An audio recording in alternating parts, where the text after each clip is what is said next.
Bismillahirrahmanirrahim. Alhamdulillahirabbil alamin. Allahumma salli wa sallim ala sayyidina Muhammad wa ala ali sayyidina Muhammad. Kita lanjutkan kajian Burdah. Di kajian yang lalu kita membahas bait wa akkadat zuhdahu fiha daruratuhu inna darurata la ta'du 'alal isami. Kondisinya yang darurat itu, kondisi beliau, yaitu sekali lagi yang dimaksud adalah Nabi Muhammad SAW mengukuhkan sifat zuhudnya terhadap dunia. Inna darurata la ta'du 'alal isami.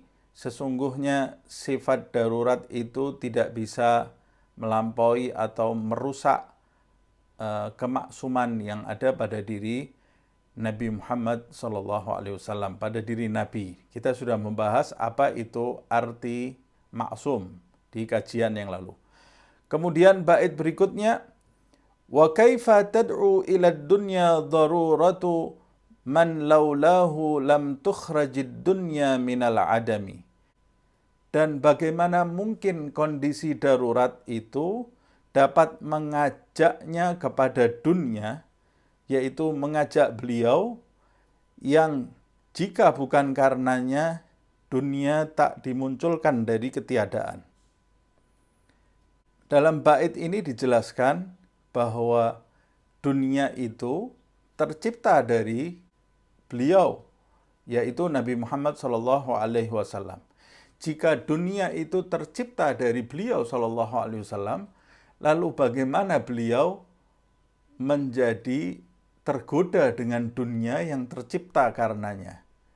Nah, tidak mungkin kondisi beliau yang darurat itu menjadikan beliau itu termakan bujuk rayu dunia, padahal dunia itu tercipta melalui Nabi Muhammad SAW.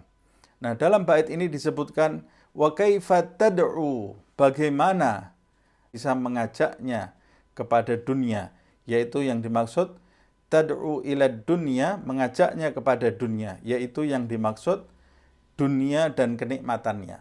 Atau sebagian mengatakan dunia dan kenikmatannya, begitu pula surga dan kenikmatannya. Karena dunia itu sendiri disebut dunia karena dari kata dari arti sesuatu yang rendah. Ada juga yang mengatakan dari kata dekat, yaitu yang dimaksud ada yang mengatakan dekat kepada akhirat.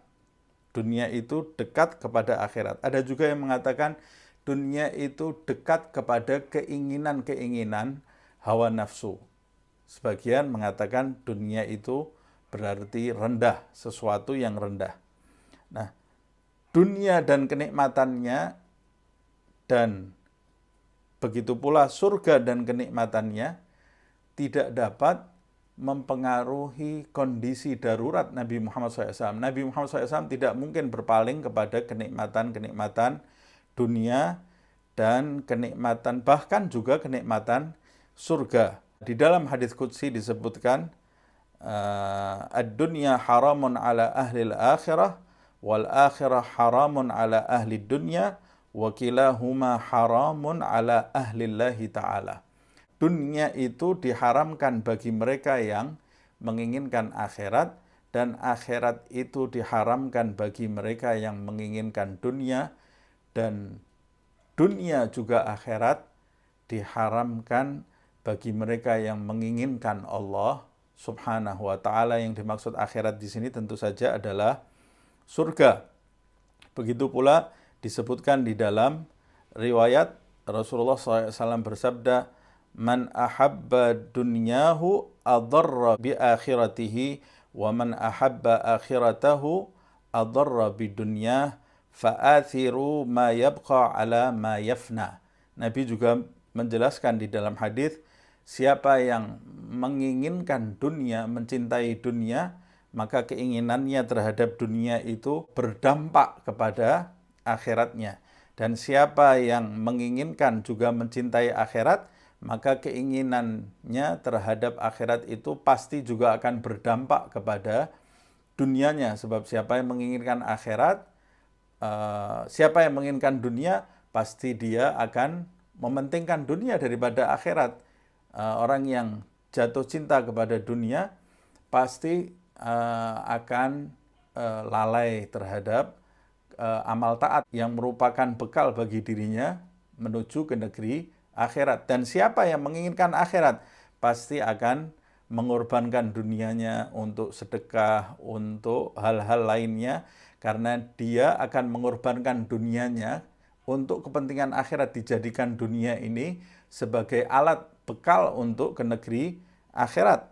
Nah, Nabi SAW memerintahkan fa'athiru ma yabqa ala ma yafna.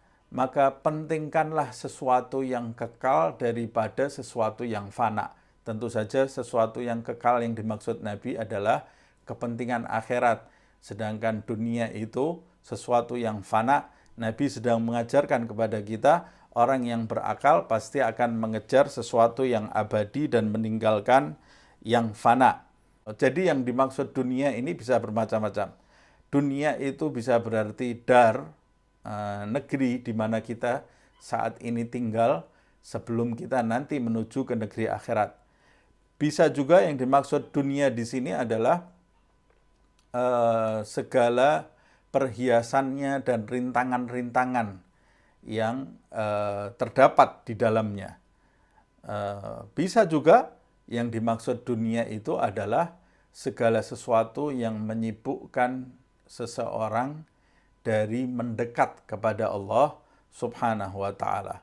Nah, kalau yang dimaksud dunia itu adalah segala sesuatu yang menyibukkan seseorang dari Allah Subhanahu wa ta'ala, maka boleh jadi kenikmatan-kenikmatan surgawi itu yang dikejar oleh seseorang bisa memalingkan seseorang dari juga mendekat kepada Allah Subhanahu wa ta'ala. Nah, bagaimana mungkin dunia ini bisa merayu merayu seseorang yang jika bukan karenanya lam tukhrajid dunya minal adami.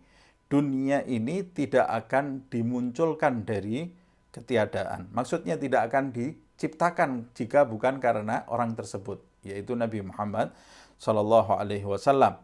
Di dalam banyak riwayat disebutkan bahwa dunia itu memang diciptakan karena Nabi Muhammad SAW. Jadi yang dimaksud laulahu lam tukhrajid dunya minal adami, yaitu jika bukan karena wujud orang ini Muhammad SAW, maka wujud dunia itu tidak akan ada. Jadi tidak mungkin sumber memerlukan sebab. Tidak mungkin sumber bersandar kepada sebab, tapi sebab itu yang bersandar kepada sumber. Sumber munculnya dunia itu adalah Nabi Muhammad SAW. Itu sebabnya Nabi Muhammad tidak mungkin terganggu dengan dunia ini.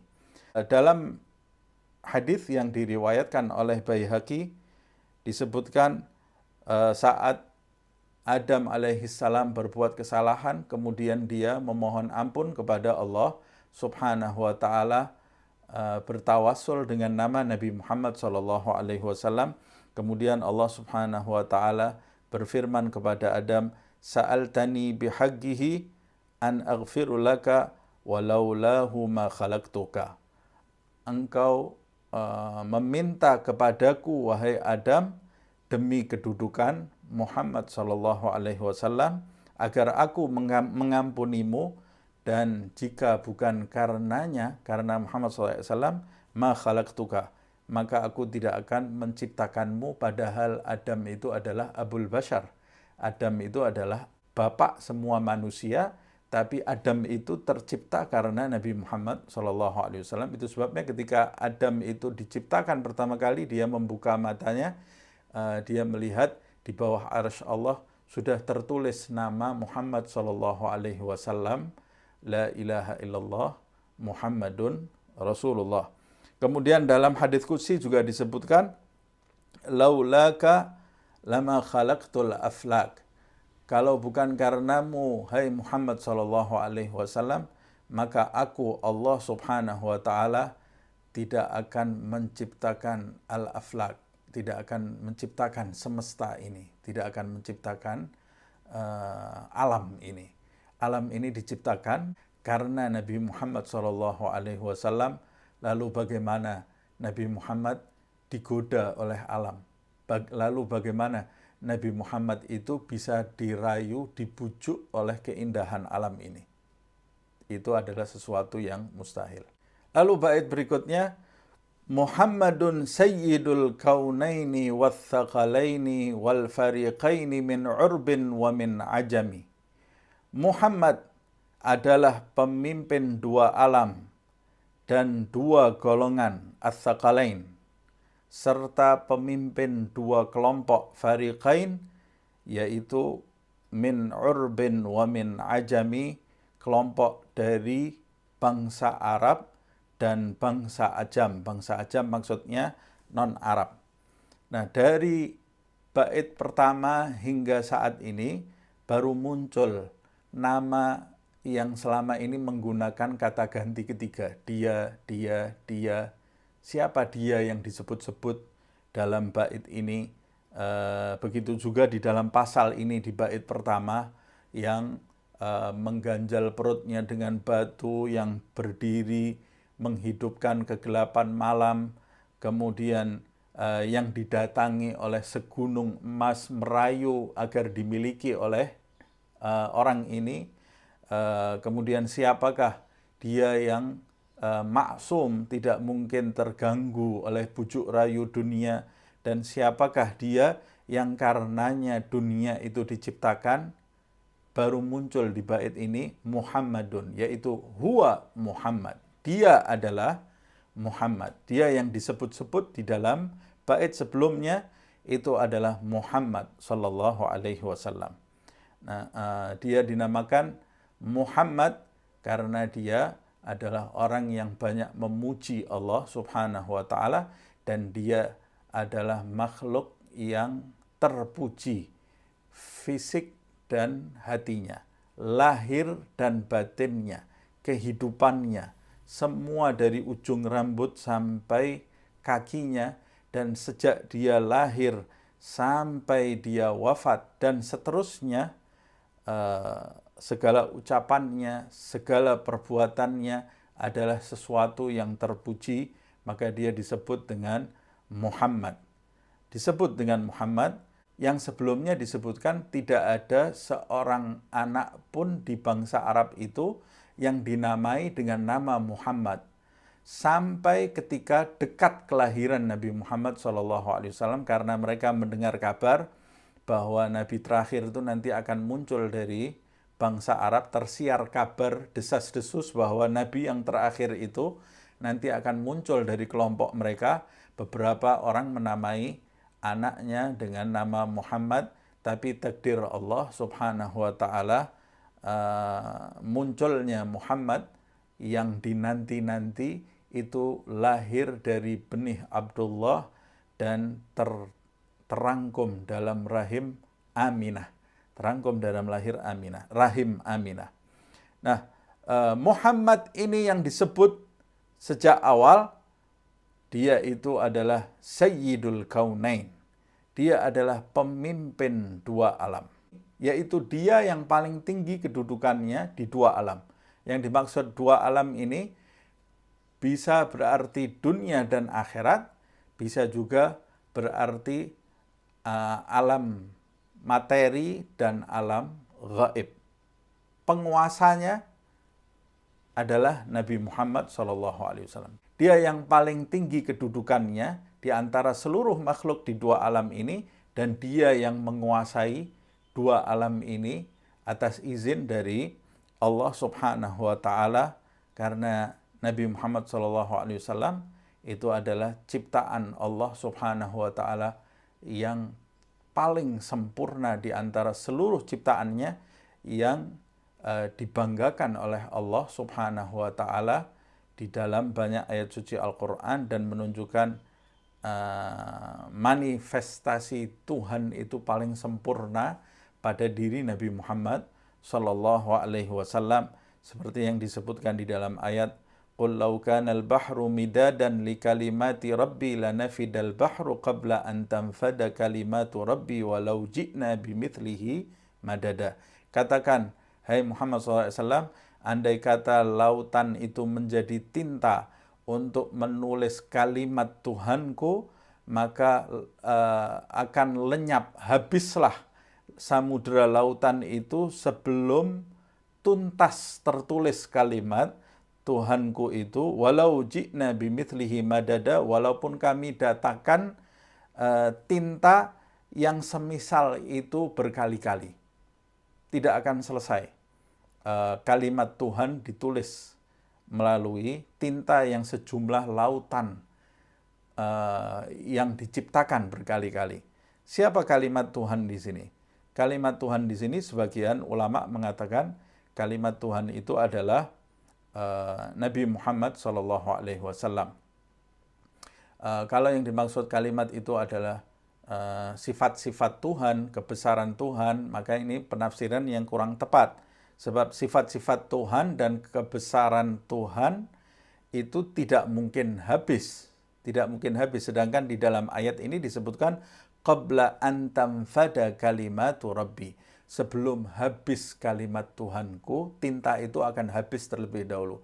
Kalau kalimat Tuhan ini dinisbatkan kepada firman atau kepada sifat-sifat Tuhan, maka ini sesuatu yang tidak tepat karena semuanya abadi. Yang berkaitan dengan Tuhan, sifat-sifatnya itu pasti abadi. Sebagian ulama mengatakan yang dimaksud kalimat Rabbi di sini adalah ciptaannya yang paling sempurna, yaitu Nabi Muhammad SAW. Nabi Muhammad itu sebagai kalimat Tuhan, maksudnya sebagai dalil, petunjuk atau penunjuk menuju kepada Allah Subhanahu wa Ta'ala. Begitu juga perantara menuju kepada Allah Subhanahu wa Ta'ala, karena di antara kalimat-kalimat Tuhan itu ada pada bermanifestasi pada hamba-hambanya. Ayat-ayat Tuhan itu juga ada pada hamba-hambanya, seperti yang disebutkan di dalam ayat yang lain, fihi ayatun bayyinat maqam Ibrahim. Di dalamnya terdapat tanda-tanda, ayat-ayat, maksudnya ayat-ayat Tuhan yang sangat jelas. Apa ayat-ayat Tuhan itu? Maqam Ibrahim termasuk ayat-ayat Tuhan. Nah, maqam Ibrahim termasuk ayat-ayatnya, Nabi Muhammad SAW juga termasuk ayat-ayat dan kalimat Tuhan. Di antaranya Allah Subhanahu wa Ta'ala juga menjelaskan kebesaran Nabi Muhammad SAW di dalam ayat yang lain, am yahsudunan nas ala ma atahum, apakah mereka itu iri hati terhadap manusia yang Allah Subhanahu wa Ta'ala memberikan sesuatu kepada mereka. Siapa yang dimaksud manusia ini? Ada yang menafsirkan yang dimaksud manusia di sini adalah Arab, orang-orang Arab. Yang iri hati adalah orang-orang Yahudi. Jadi orang-orang Yahudi iri hati terhadap bangsa Arab atas kenabian yang diturunkan Allah Subhanahu wa Ta'ala pada bangsa Arab. Nah, tapi di dalam tafsir yang lain menyebutkan seperti umpamanya Sayyidina Abdullah bin Abbas di dalam tafsir Baghawi juga menyebutkan yang dimaksud An-Nas di sini bukan bangsa Arab tapi Nabi Muhammad sallallahu alaihi wasallam. Jadi yang dimaksud An-Nas di sini adalah Nabi Muhammad, disebut jamak menunjukkan kebesaran dan keagungan Nabi Muhammad SAW. Dan Nabi Muhammad SAW itu disebut An-Nas di dalam ayat ini, dan dhamirnya juga dhamir jamak atahum, karena jika Nabi Muhammad itu bukan dari bangsa Arab, maka bangsa Arab tidak akan mendapat kemuliaan apa-apa. Kemuliaan yang didapat oleh bangsa Arab karena wujudnya Nabi Muhammad SAW pada bangsa Arab, dan itu yang menjadikan bangsa Yahudi itu iri. Nah, jadi Nabi Muhammad SAW ini sumber segala kemuliaan. Kemudian disebut Ats-Tsaqalain, dia juga pemimpin dua golongan. Ya, sebetulnya yang dimaksud Ats-Tsaqalain di sini adalah Al-Ins wal Jin atau Al-Jin wal Ins, bangsa jin dan bangsa manusia. Itu karena Nabi Muhammad SAW diutus oleh Allah Subhanahu wa Ta'ala bukan kepada manusia saja, tapi Nabi Muhammad SAW diutus kepada bangsa jin dan bangsa manusia. Makanya dia pemimpin bangsa jin juga bangsa manusia. Dua golongan makhluk ini disebut ats-tsaqalain. Ada yang mengatakan tsaqalain itu dari kata tsagil, yaitu berat. Karena disebut ats-tsaqalain karena keberadaan mereka di bumi ini membebani bumi. Makanya membebani bumi, makanya mereka disebut ats-tsaqalain. Ada juga yang mengatakan dosa-dosa mereka yang banyak itu membebani, makanya mereka disebut ats-tsaqalain, yaitu bangsa jin dan bangsa manusia yang terkena perintah dan kewajiban dari Allah Subhanahu wa Ta'ala. Wal fariqain min urbin wa min ajami, dan dia juga merupakan pemimpin dua kelompok dari bangsa Arab dan bangsa Ajam. Jelas disebutkan di dalam hadis Rasulullah SAW bersabda, "Ana sayyidu waladi Adam wala fakhr." Aku adalah pemimpin anak cucu Adam wala fakhr, dan aku ucapkan ini tanpa kesombongan. Nah, sosok Nabi Muhammad SAW yang mulia, jika kita bahas, maka tidak ada waktu yang bisa mencukupi dan tidak ada buku yang bisa merangkum kemuliaan Nabi Muhammad SAW. Semoga kita kelak dipertemukan dengan Nabi Muhammad SAW dalam keadaan diridhoi oleh Allah Subhanahu wa Ta'ala.